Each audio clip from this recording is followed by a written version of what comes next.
Good evening, everybody.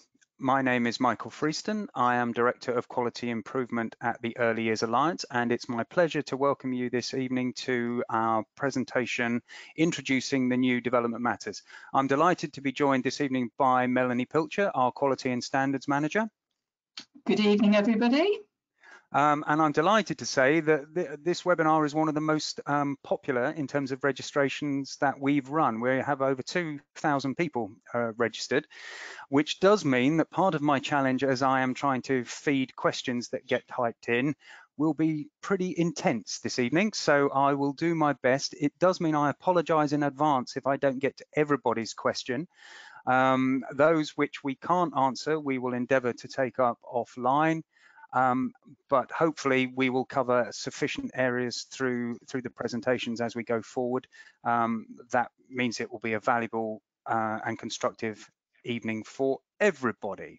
Before you ask, the session is being recorded. It will be made available on the Alliance's YouTube site, and also we will send out copies of the presentation to everybody who is registered.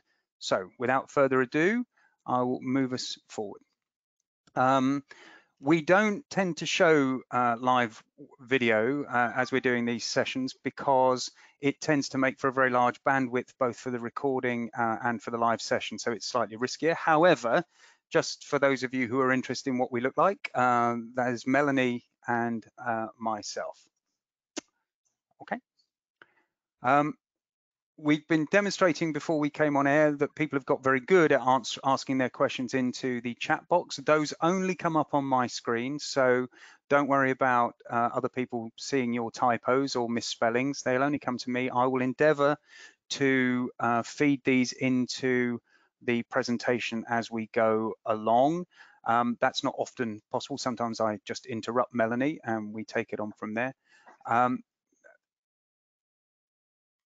And it really is an opportunity. If something comes into your head, please, we do have an opportunity for questions at the end, but please don't wait for the end. If you have a question or a comment, please do type it into the chat box as we go along. And as I say, I will try and weave it in seamlessly. These sessions are far better when they are interactive. And I think from the interactions we had before we went live, I can see you're going to be quick on the typing buttons as well. Okay. The aims of the session. We aim to outline the purpose and status of the new development matters document, but also to give a wider context in terms of considering the implications of the new development matters and the revised early years foundation stage its support. I've just had a question from Ashley that she can't hear me and others have lost the sound. Is this just me, or have we got a problem? Michael. I can hear you, so can others hear and see? We do often get this, that it's I can hear, everybody has come back. So I think with so many people registered, please do check your own, thank you, please do check your own connection rather than us, because that makes my heart beat very fast. Thank you everybody for reassuring me. All good here, Sarah. Thank you very much. So consider the implications of the new development matters in the revised context of the new early years foundation stage, and also recent developments which we've had in the early years sector. And also, importantly, to offer advice to early years practitioners on how to prepare for the new EYFS, which comes into force in September 2021. We'll talk through the time frame for the new framework as we go through today's session. So before we start, it's important for us to declare an interest. You may be aware that the Early Years Alliance is an active member of the coalition of early years experts and organisations that has come together and since 2018, when the review of the early learning goals was introduced by the DFE, and has endeavoured to influence that process, the direction of travel throughout the process. You may be aware of the publications that we produced as some of the outputs from that coalition activity. And I think what it demonstrates, and what I want to make clear today, is that the early years policy and practice is what academics call a contested space. There are differing views about children's learning and development processes and our role in supporting that. And so I think it's important as an alliance, as we set out on today's session, that we declare that we have some concerns in terms of the way early years policy is developing, and this webinar will outline what those concerns are. But it is important to recognise that that's not the only view which is around. If you are interested, just to the URLs here and the links will be available on the slides when they get sent around tomorrow. There were two main coalition outputs today. One was the review of evidence, which was the front cover of the publication that I showed you on the previous slide.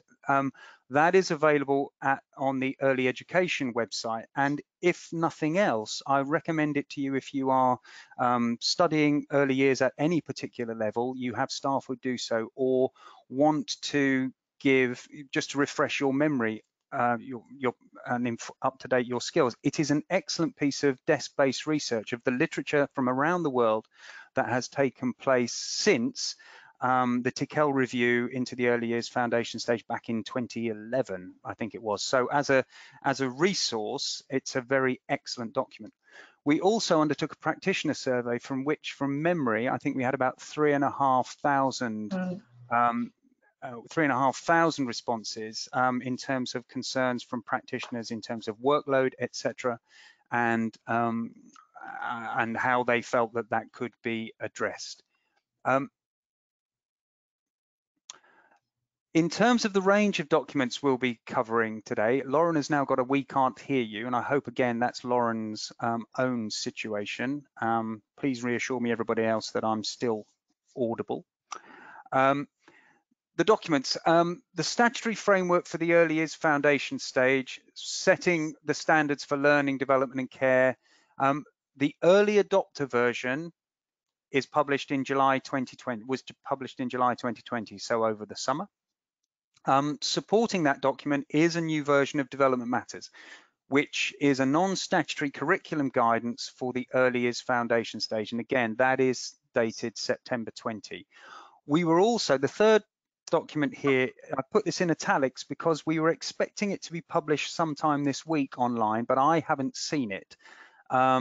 It's additional curriculum guidance, which gives some wider context to the Development Matters document. You can imagine that a supporting document for the early years foundation stage has the potential to be enormous, and so it has to be quite it has to be limited in terms of what makes the final edit. And so some of the additional information which didn't make the cut into Development Matters is due for publication in a third document called Curriculum Guidance, I think, and that is due out imminently. It looks at the context in which Development Matters and the EYFS are now placed, 7 key features of effective practice, and interestingly, the importance of workforce professional development. So I think look out for that when it is published online. The time frame. The EYFS 2021 becomes statutory in September 2021. I'm losing all track of time with the pandemic, but I still think that gives us 12 months by way of preparation. The 2021 EYFS is currently being followed by around 2,800 early adopter primary schools in this academic year. And in order to support those early adopter schools, clearly it was necessary to bring out a revised version of Development Matters.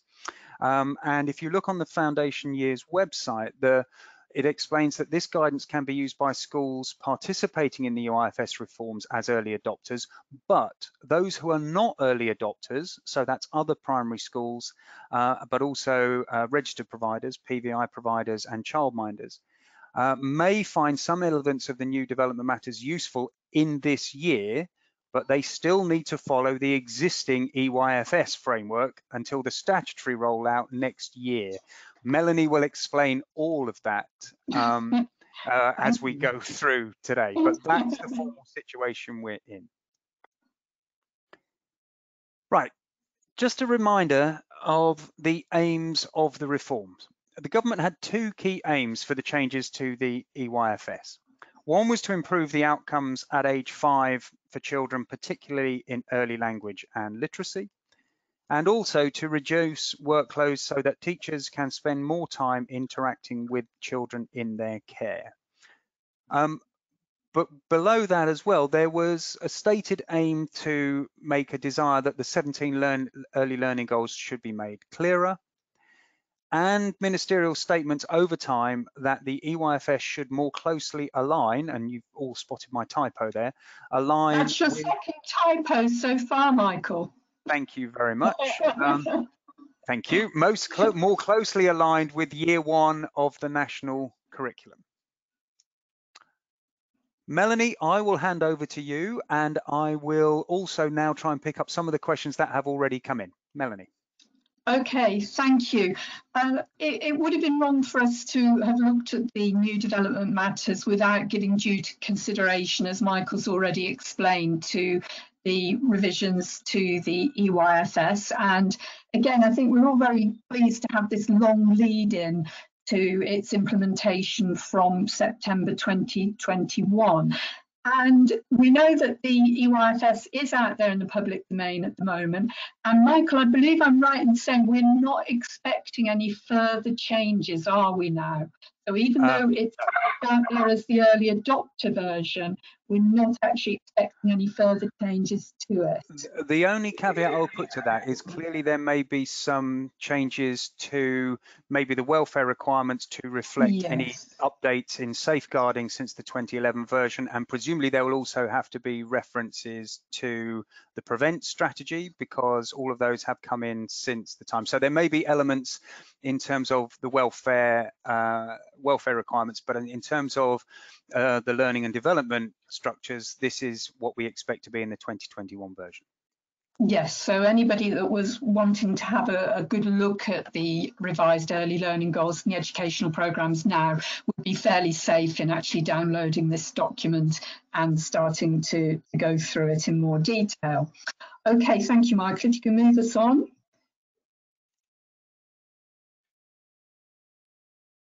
So just a couple of extracts here from the overarching principles of the two versions of the EYFS. So unfortunately, the title slipped a little there, but we've got on the left-hand side, as you look at your screen, we've the EYFS 2017, which states children learn and develop well in enabling environments, which we're all very familiar with that statement. Melanie, your sound is getting rather poor. Can you get closer to the microphone? Yeah. I'm sort of about 4 inches away from it. Well, maybe go back a bit then. Okay, how does that sound? That sounds much better, yes, thank you. Okay, please tell me again if I need to move again. So on the right-hand side of your screen, you have got the overarching principle extract from the 2021 version, and which states that children learn and develop well in enabling environments with teaching and support from adults. And we felt, didn't we, Michael, that this was quite a crucial, although subtle change, quite a crucial change in the overarching principles, which really sort of reiterates what we believe to be that sort of schoolification of the EYFS.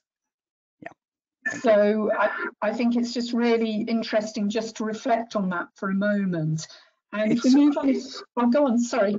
No, and ditto with the second point in terms of still the reference to the change to children developing and learning in different ways and at different rates, to the importance of learning and development. Children develop and learn at different rates. Now, we can go into the reasons why that is there in terms of academic research that states that everybody learns in the same way, that through repetition that information and knowledge becomes hardwired into the brain. But I think for most practitioners, the understanding was that children engage with their learning in different ways. And I think it's an interesting change of tone from there.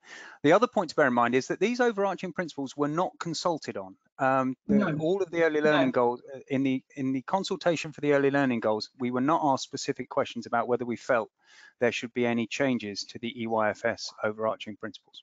Thank you, Melanie. Okay, I've just realised actually my neighbour is doing some, it sounds like he's doing some DIY outside, so there is quite a loud drilling sound coming through. So I do apologise if that's actually affecting the sound on my mic. But carrying on then, so again, carrying on with the key changes to the EYFS, we've got the learning and development considerations, and that's crucially the explanation of the characteristics of effective teaching and learning are now presented after the early learning goals. Again, we would normally start with, how children learn, which is the characteristics of effective learning. And the other thing that has been commented on is that the presentation of the early learning goals is now much more of a tick box, which is exactly what the DFE said that they were trying to get away from. So those, again, two interesting things that we need to consider there. Okay, Michael? Yep, thank you. Just in terms of, just by way of conclusion, the area, you may recall that the areas of concern that some subject specialists had was that mathematics was too focused on number acquisition and recall, that literacy, Yes. the areas of word reading and writing focus on mechanics and letter formulation and phonics skills, and generally an overemphasis on the learning through books, etc., takes it on one stage further. But I am conscious that let's, Melanie, get to the focus particularly of today in terms of the new development matters. Absolutely. Okay, so on your screenshot there, you'll see we've got the current version of development matters on the left-hand side there, which is nicely presented for us with the pictures on the front. Most of you will be familiar with that, obviously. And then on the right-hand side there, we've got the revised development matters, which looks... Melanie, your sound is poor again. Can you... Okay. Sorry, this is a bit of a problem. Carry on. It is, and I do apologise, everybody. How's that? That's better, yeah. Okay, I'll carry on. And on the right-hand side of your screen there, we've got the revised development matters, which is already looking like a much more clinical sort of document. So let's have a little look inside it now, shall we? So I've listed the contents of the new development matters, and you can see there's quite a lot in there, much more than in the original development matters in terms of the section headings. And it starts off with those 7 key features of effective practice. So the sorts of things that we would expect to see in there about what makes good practice, including the engagement with parents, about professional development and so on. And then what we have also got, which is really welcome to see, is the next page is about the characteristics of effective teaching and learning. And what they've done there is put 2 columns, one of which states children will be learning too, and then giving examples of how to support this. So it's nice to see in this new development matters that the characteristics have been brought to the forefront. Melanie, can I just stop you there for a second, because you have some interesting comments in terms of the time frame and some possible confusions. For example, and again, if I don't answer all of them directly, I apologise. Jade has asked, my early years setting is on a school site, and we work very closely with this school, who are an early adopter, but we are a separate Ofsted registration. So can we adopt early too or not? No. Jade, you've got a fantastic situation there. It is, remember, the development matter, what the school is looking to do is to deliver the EYFS. Development matters is a non-statutory guidance. You don't have to follow it at all, or they don't have to, but it is there to try and support their delivery of the new EYFS. But as a registered PVI setting, you are still following the current EYFS, and there may be elements in the new development matters that you find of use, but also the other still exists as not yet been replaced. So draw from that your own guidance. Yes, it is confusing, isn't it? And I think if I was in your position there, I think I would just stick to what I've got at the moment, so as not to muddy the waters. But by all means, start looking at the new development matters with your team. It's a question from Karen on the same thing. They're an academy, but not an early adopter. It is therefore advisory. You may wish to look at it, but you are still following the current EYFS in that situation. Exactly. It's because that's what you're being inspected on between now and September 21, as and when Ofsted do resume the inspections, of course. Angela has read this is a comment more than a question. The revised guidance on the development matters is making lots of confusion out there, thinking they have to abide by it. There are people selling it printed and binded, which is also annoying. Yes, thank you for your comment, Angela. We'll come on to, I mean, Melanie has made reference already to the notion that actually does it facilitate a more formal approach to tick box assessment. No organization is able to make a profit from printing and selling a government document. The Alliance will produce copies of it because our members often require it. We are only allowed to cover our costs, and nobody is able to make a profit from the sale of government documents. If they are, then let the DFE know, I suppose, is what. No, they shouldn't be. That's fine. Shouldn't be. And when we do produce it, we will produce it alongside the revised EYFS. So those two documents, as and when we produce them, will come out together, won't they, Michael? That's great. Jasmine, just for point of clarification, has just asked, the new early learning goals, will we be using them from September 2021? Yes, they will be part of the new statutory regulatory framework from next September. Thank you. So we've got to welcome this long lead in, but I think in early years we're very used to having things dropped on us at the last minute as well, which I think has caused quite a lot of confusion this time round, because we expect to have things dropped on us and then being told to implement them, you know, within a matter of weeks. But this time we've got this very, very long lead into it.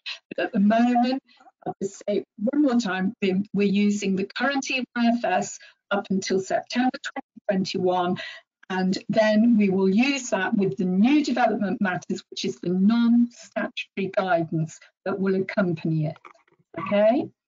Okay, thank you. Now I think you're getting some feedback from me. I think that must be you again, Melanie, because it's been taken that. Try that again with a draw of breath. I shall try it again. That sounds much better. There we go. Okay, so we also have in this new development matters an additional statement about supporting children with English as an additional language as well. So again, you know, we've got these extra elements in this new document which will help to support the new EYFS next year. And then, of course, because it is the document that's supporting the curriculum, we've got each area of learning and development as well. And if we move on now, Michael, I think we can have a look inside. And I've done a screenshot there. The educational programme for each area of learning and development is given. So this, what you can see at the top of your screen on the right-hand side there, this is just an example from personal, social and emotional development. And what we've got there is the educational programme as it is written in the new early years foundation stage. And underneath this, we've got two columns, and we've got the first one being examples of what children might be doing within the three given age bands that Development Matters is now laid out in. And I will go through those age bands a little more in a moment. On the right-hand side. Sorry, Melanie, I just had an interesting question from Victoria. Sorry to interrupt very rudely. That's okay. Is there somewhere we can find out which schools near us are early adopters? I'm thinking of network opportunities to share experience. And I genuinely don't know, Victoria, because I don't think it's been published. But if anybody else knows where that information is sourced, I would be genuinely very interested. So if anybody does know, thank you very much. No, I don't think it has been published anywhere. I'd just be a case of going and knocking on people's doors, I think, on that one. So, sorry, just losing my thread a little bit there. So you're still getting a bit echoey, Melanie. So I think there is something wrong with your microphone level, but I'm not sure if there's much we can do about it as we're mid-session. Yeah, I'm afraid there isn't. It's something we'll try and address before our next webinar. So left-hand side of the two columns, we've got the age band, and we've got examples of things that children will be learning to do. And on the right-hand side, examples of how to support them. So we've got those for each age band. There's 3 age bands altogether, if I remember right. And I'm trying to remember off the top of my head what they are. We've got the births to 3, babies to toddlers. And then we go on to the 3 to, let me see. Michael, you might have to help me out here. Births to 3, 3 to 4s. And then, of course, we've got the reception as well. And again, that's new. In the old development matters, we didn't have any guidance for reception classes, did we, at the end of the early years foundation stage? So if we move on again, Michael. Well, as I'm in control of the button, I'm not going to move on yet because people have very helpfully answered the question about whether you can find out. And it seems to be at local authority level. Some local authorities, from Lindsay, thank you very much. Their local authority is setting up an early adopter cluster. Some are setting up a Facebook group, unofficial, for early adopter schools, and so it might be an opportunity to meet other schools. The local authority, Sally says, they have a list, but they're not sure if they're willing to share. We have been advised of schools in the Barnsley area. That's from Lucy. Thank you very much. I think in that case, then the sensible answer is to approach your local authority to see if they are able to have the information and how to share it. Thank you. Oh, Michael, please stop interrupting Melanie's flow. I shall take that on. Thank you, Rebecca. You're quite right. I shall stop now. There's a friend I have out there, Michael. Thank you. Okay, if we move on again, then please. And as we carry on looking inside the new document, something else that's new to us in terms of the non-statutory guidance is an observation checkpoint as well. So again, this is for personal, social, emotional development. And it talks about some of the things that the practitioner might want to look out for. So again, this is not an exhaustive list. These are just examples. And as always, as I would always say to you out there, we rely on what we know about children's learning and development to actually fill in those gaps. As soon as we start thinking of this as a checklist, you know, at the age of 3, can the child settle, yes or no? We start to abuse this document. Okay. So again, if we can move on. Oh, sorry, before we go on, Michael, at the end of it as well, there are also some things to watch out for. So these are some red flags, I would call them, where they're suggesting in this document, these are things that might trigger alarm bells. But these observation checkpoints and these things to watch out for are only given for the 3 prime areas of learning and development and not given for the specific areas. Okay, Michael, if we can move on. Thank you. And so I've tried to summarise this a little bit by thinking about some of the key points. So these are some of the things that we've been hearing. We're getting feedback from people who are scrutinising this document, and these are some of the things that we've been hearing. So the format and the tone of the document is certainly more functional. Children are born ready, able and eager to learn. That was the key message in the 2012 iteration of Development Matters. Children are born ready, able and eager to learn. The 6 overlapping age ranges have been replaced by the 3 stages, as I mentioned earlier, birth to 3, 3 to 4, and reception. There has been some criticism with this new document that the aim to ensure that language is accessible has actually meant that it has become too simplistic. So it's perhaps just gone a little bit too far the other way. One thing that I would say that I am I'm disappointed with is to see that enabling environments column has been removed from these grids. There isn't an example of how the environment supports children's learning. As we know, the environment is sometimes known as the second teacher in the room. In the 2012 version, it suggested what adults could provide to support learning and development alongside what they could do. And you still have the same issue with your sound, Melanie. Can you try a different position? yes, I can. Coming forward a little bit more, how's that? That's better, thank you. Okay. And as I mentioned earlier, the observation checkpoints are suggested only for the prime areas and only for the age ranges from birth to 3 and 3 to 4, and not in the reception stage. So I think, you know, it does make me wonder why the specific areas, why those observation checkpoints haven't been put in. Okay, I'm just getting some questions before I move on to that one in terms from assessments, and I've just taken these at random. Yes. Is observation checkpoint just another term for a checklist from Michelle? We couldn't possibly comment. I think you'll have to reflect that on yourselves. Would you use the observation checkpoints as your baseline? A similar question from Anna Marie. Anything you'd like to respond to there? No, I think, again, as I said before, these are just some examples of some of the things that you might wish to look for. And I think this is always going to be a challenge, isn't it? Because as soon as you start putting in examples, you know, is whether you put the whole shebang in, or if you're just going to give one or two. And again, this comes down to what you as professionals know about children's learning and development. You know about the things you should be looking for. I'm a little disappointed as well. There's no reference within this either to the importance of the 2-year-old progress check, because that does remain mandatory in the revised EYFS. So I think thinking about the things you know you'd be looking for when you're doing your 2-year-old progress check, looking for that broad level of development and looking at what we'd expect children to be doing at that age, rather than actually depending on just a few bullet points. These are just prompts for you. An interesting one from Natasha, which isn't necessarily around development matters, but it's about the earliest foundation stage profile.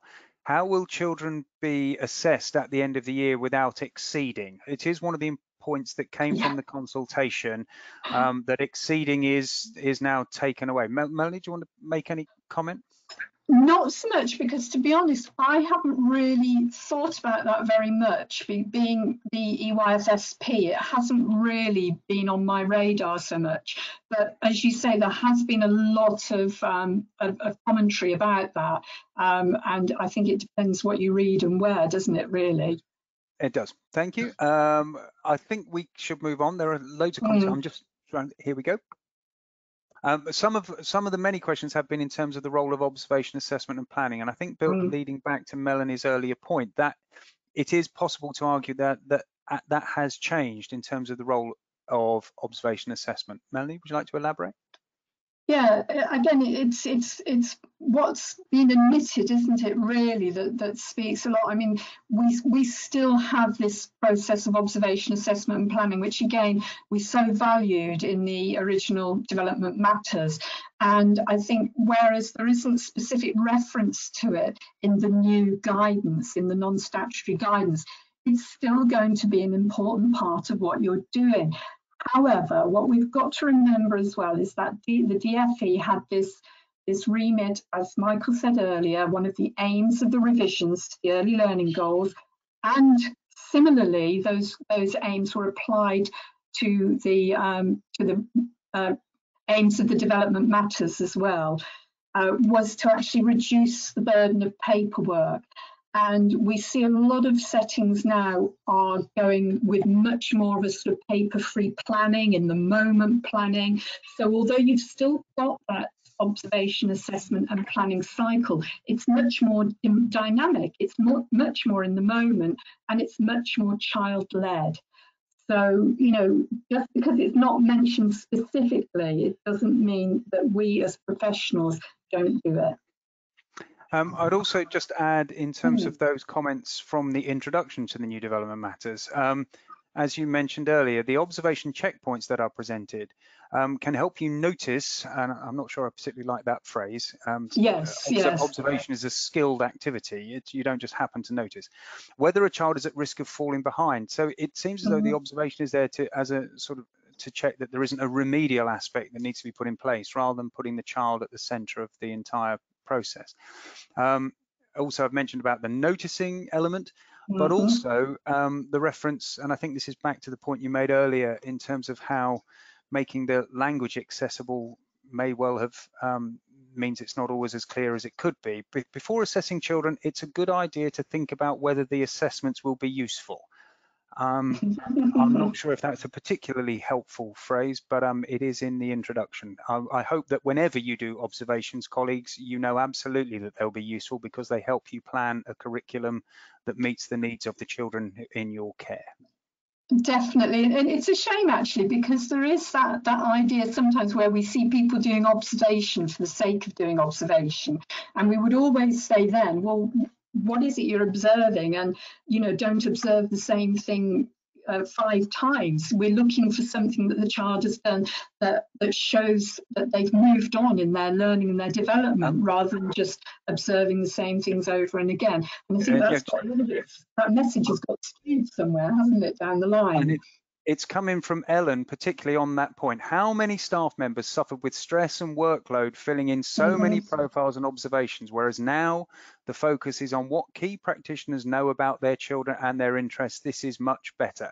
I take your absolute point. And I think one of the DFE would suggest that actually that's one of the reasons they wanted to revise the development matters is inadvertently it had led to too much workload filling in of documents, filling in of post-it notes for no reason, etc. Know why you're doing assessments.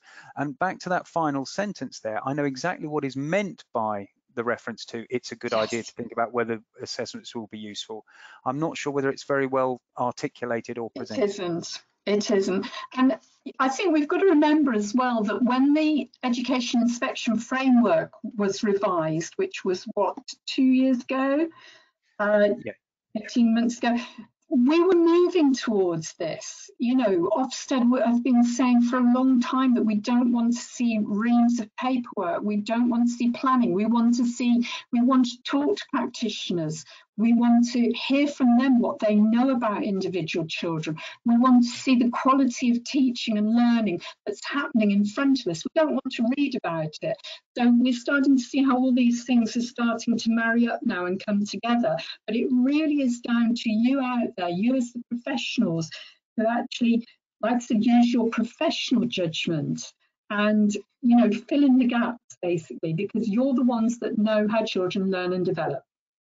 I'm just going to take, before we move on, because I think this is a really useful question from Tammy. Without the ages and stages in development matters, how will practitioners know at what point the child falls behind within an age category of birth to 3? That's, again, a very interesting point, isn't it? But again, this is about your professional knowledge of child development. So we all know roughly what a child should be doing at a given age, don't we? And there are more than 1 or 2 things that actually start to ring alarm bells if we think a child is starting to fall behind, or if we think a child needs additional support. So I think, again, this is about us relying on what we know about that individual child, having those early conversations with parents and actually seeking support when we think we need to.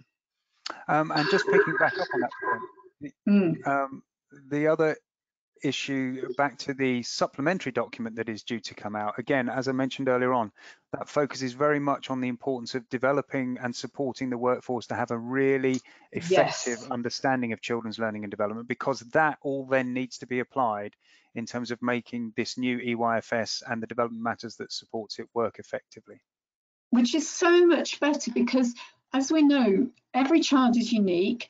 Children's learning and development isn't linear, and it's very hard to start ticking boxes against what is normal within an age range, because we know how very different that can be for children. So I actually do welcome these broader age bands, I think, because again, it comes back to what you as a practitioner know about the individual child. I will just share Wendy's comment as well. Yes, or Mel, can you? I think I'm getting some feedback when it's. Can you just turn your microphone off for a second until you're back in? I will do. Wendy's comment: as development matters is non-statutory, there is no reason we can't look at, for example, observation, assessment and planning cycle, keeping the child at the centre in the 2012 version. We can and should continue doing the cycle. Remember, it doesn't need to be written down with an exclamation mark. Thank you for your comment, Wendy. Thank you, because that really does reiterate my key message here, doesn't it? So thank you very much for that. Right, Michael, shall we? Oh, sorry. Go on. No, I could go on with this for hours. This is a whole workshop in its whole webinar in itself. Just in terms of KH's question, how many observations should we record? Don't think in that sort of line, KH. It is whether the observation has value for the particular child who is the subject and that it informs your planning. Please don't aim for numbers. You're absolutely right. We've moved past that idea of years ago when people were saying that everybody had to do, 10 observations a week on a child. We've moved past that now because that's where we end up doing assessment, observation for observation's sake.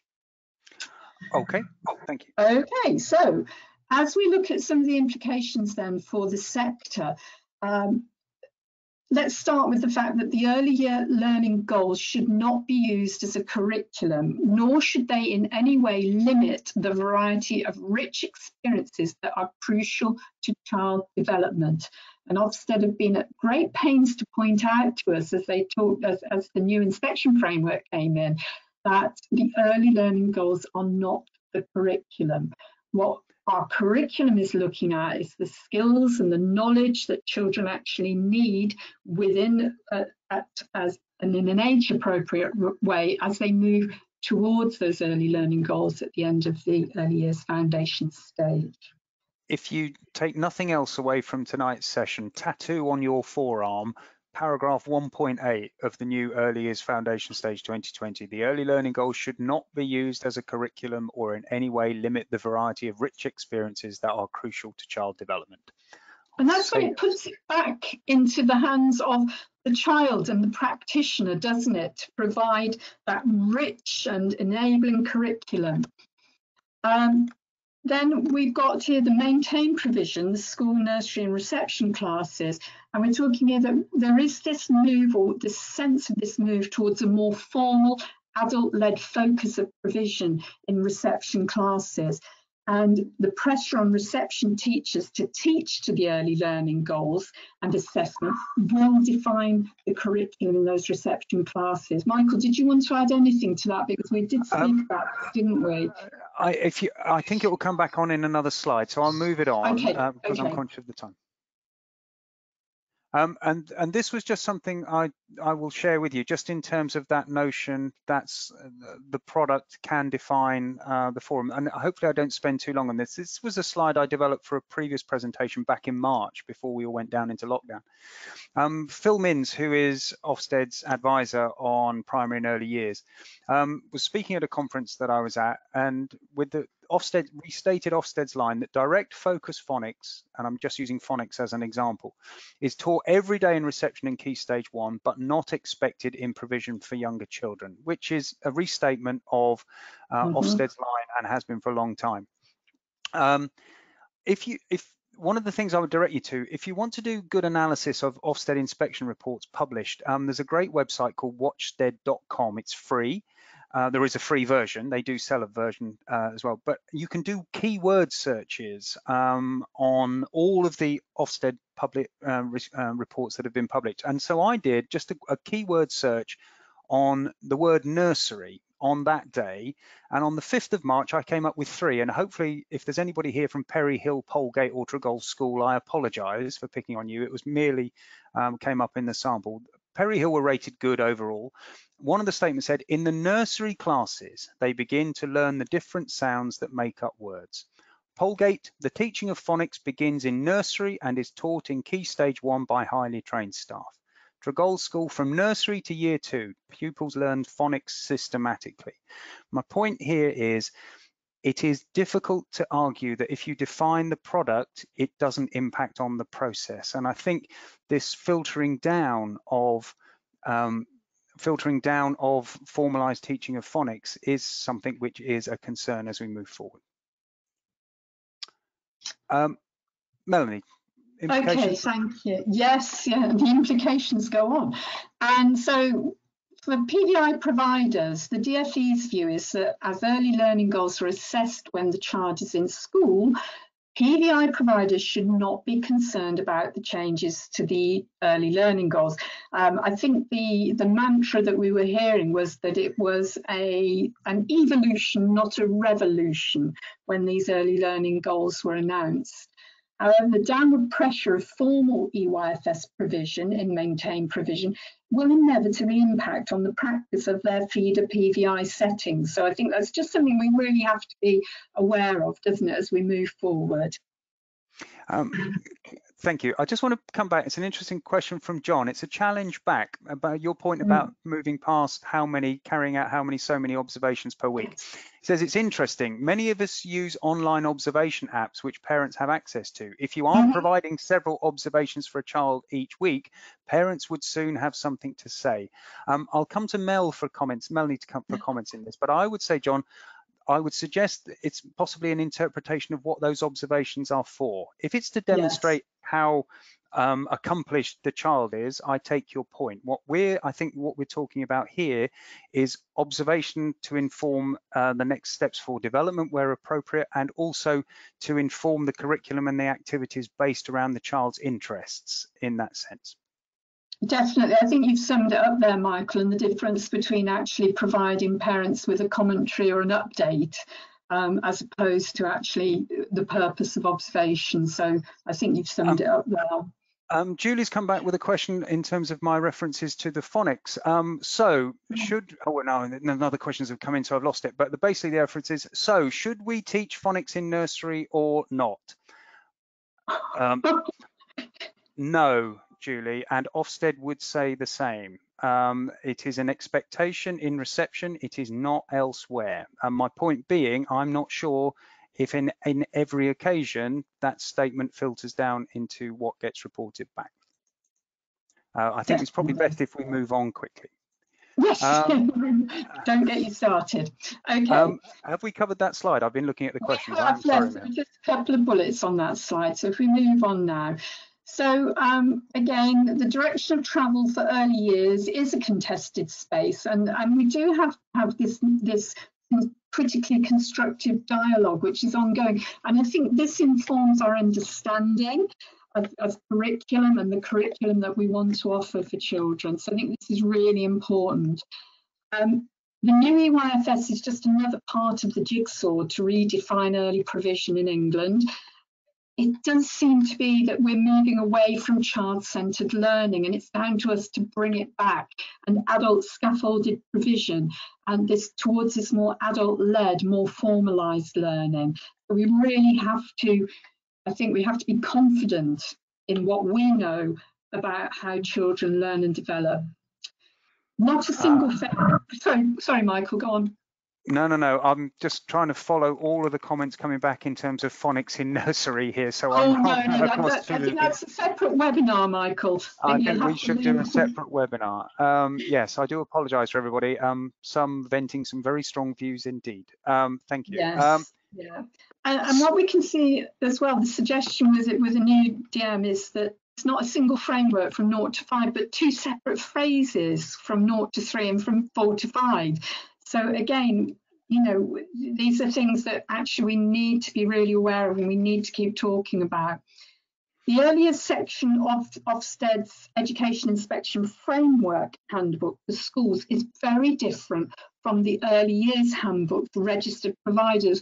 Michael, I know this was something that you really did look into. It was something that I didn't pay as much attention to. I was very much focused on the early years handbook, but I know you did a comparison, didn't you, between the two? It was, and the two, I mean, in the early iterations, thankfully it got changed with the final publication, but in the earlier iterations of the school handbook, it made no reference to the early years foundation stage at all as the regulatory framework that was meant to be followed in the school. So there was some development that needed to take place in terms of final iterations. But if you compare the two, the school handbook from the PVI handbook, you would be challenged at times to think that we were talking about a single phrase. I'll put it no more strongly than that. And I think that was then reinforced in terms of the Ofsted's Bold Beginnings publication, which again was the response from some in the sector that was that this presented a more formal approach to reception provision, which is possibly seen as now being foreshadowed and incorporated into the 2021 EYFS. Yes. So there is some concern in the sector that actually our movement away from a child-centered approach to early years provision to one that responds, that is more adult-led, is one that I'm sure will be a debate that colleagues will have over the next year and beyond.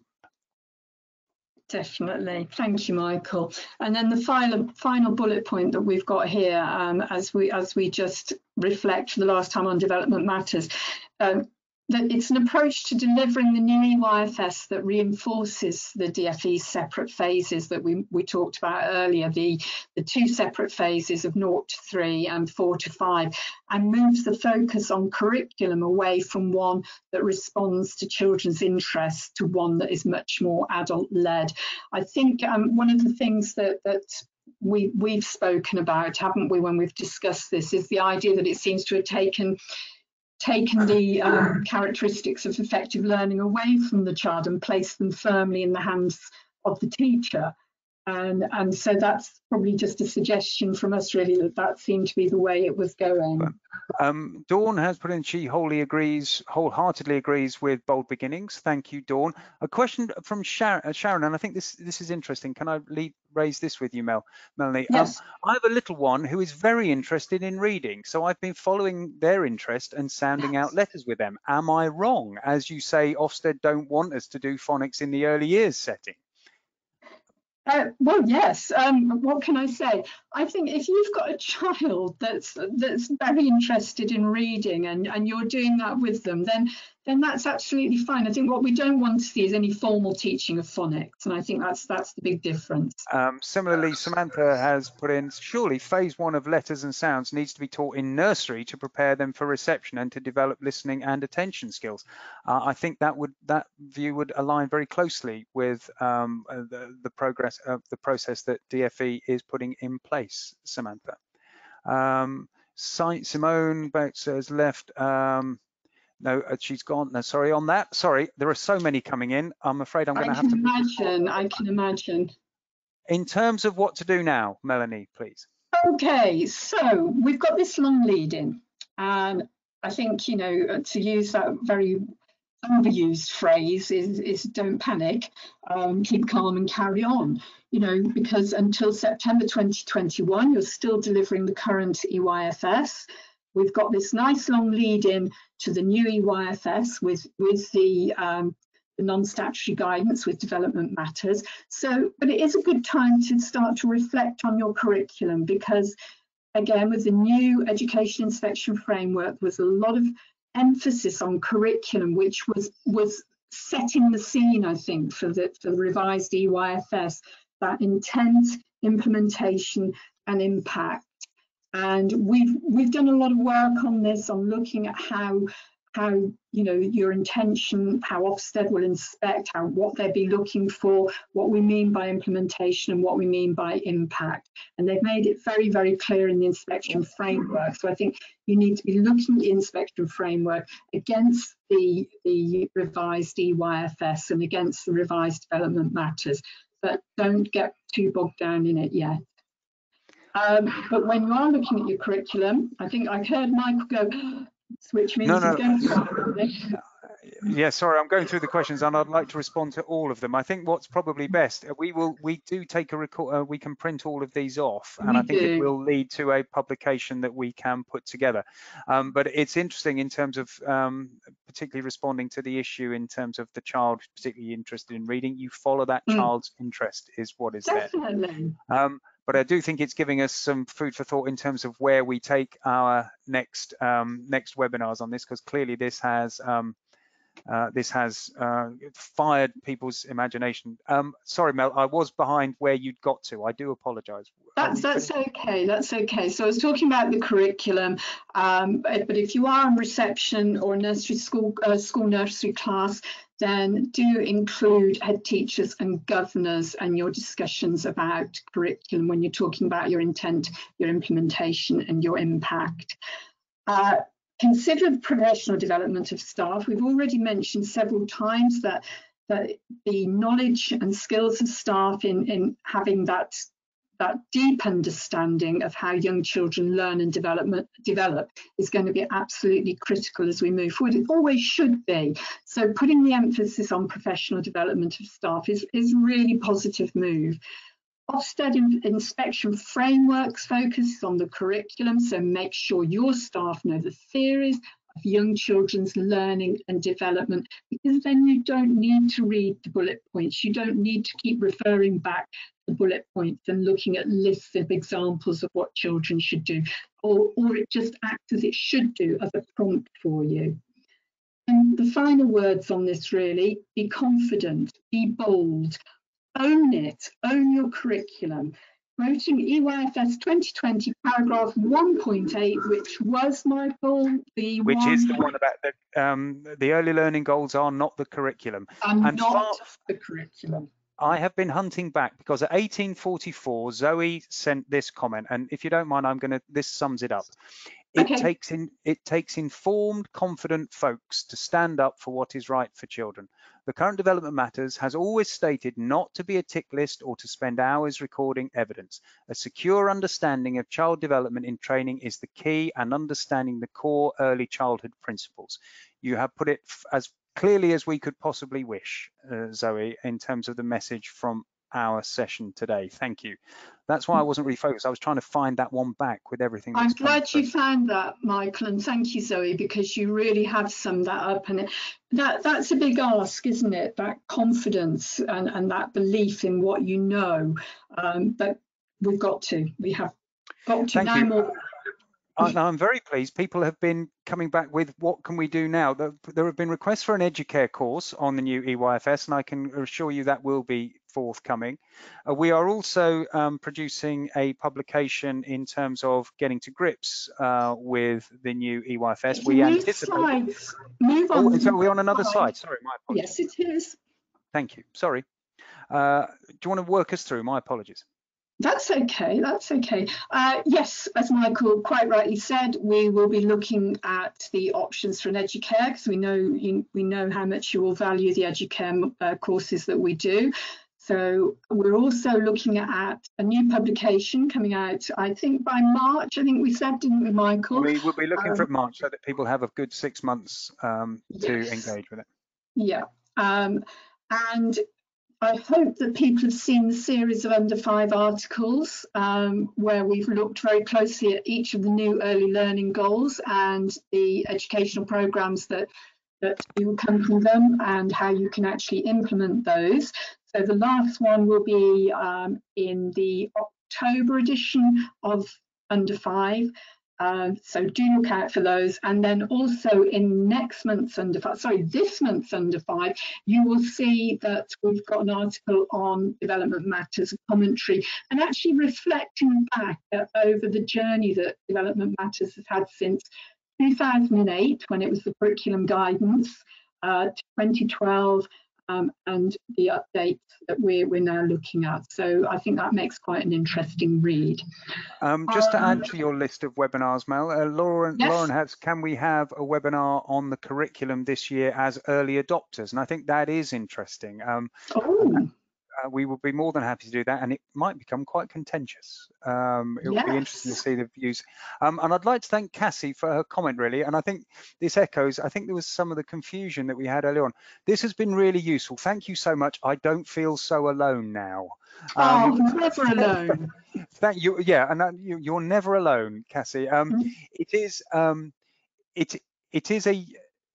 DFE will always say this is an evolution. Yes. As Ofsted said, the same with the movement from the Common Inspection Framework to the Education Inspection Framework. However, even evolution needs to be engaged with and reflected on. And as we've said throughout all of this, this is a contested space. There are strong views in many particular ways, and I think many of those have been reflected today. And we take it on from there. Is there anything else, Melanie, you would like to add? No, I just think, you know, one of the things that we've heard said from Ofsted and from the DFE as well is if you're already delivering a solid curriculum, then you will find very little changes for you, really. And I think that would be my warning cry to end the webinar is don't think you're going to go off and have to change your paperwork, change your planning systems, change everything. You won't. Because, you know, at the end of the day, as we've always done, it's about the learning and development that we're supporting children with. So it hasn't changed that much. We've got another webinar on the 1st of December, which will be managing your Ofsted inspection from January 2021, because as you will all be aware, Ofsted intend to reinstate the inspection cycle from January. And obviously there's going to be implications for that because they will be looking at how people have coped with the disapplications and modifications to the EYFS. So I expect that to be another very lively and very interesting webinar. Excellent. Thank you, everybody. It's been a really engaged session. I'm going to lie down and have a glass of wine, I think now. I'm trying to keep track of all of this. Sarah, it's just what we need, a revolution, not an evolution. That's probably a thing that I will leave everybody to reflect on. And it just remains for me to say thank you to Melanie. We will get that sound element sorted out. Yes. This is the first time it's been a problem, so maybe it was an issue in terms of weather, etc. But mostly thanks to everybody who has taken such an engaged and informed role in today. It's been an absolute pleasure to do it for you, and I'm so delighted that you feel that you're willing to spend your Thursday evenings with us. Thank you so much, everybody. Good evening and good night.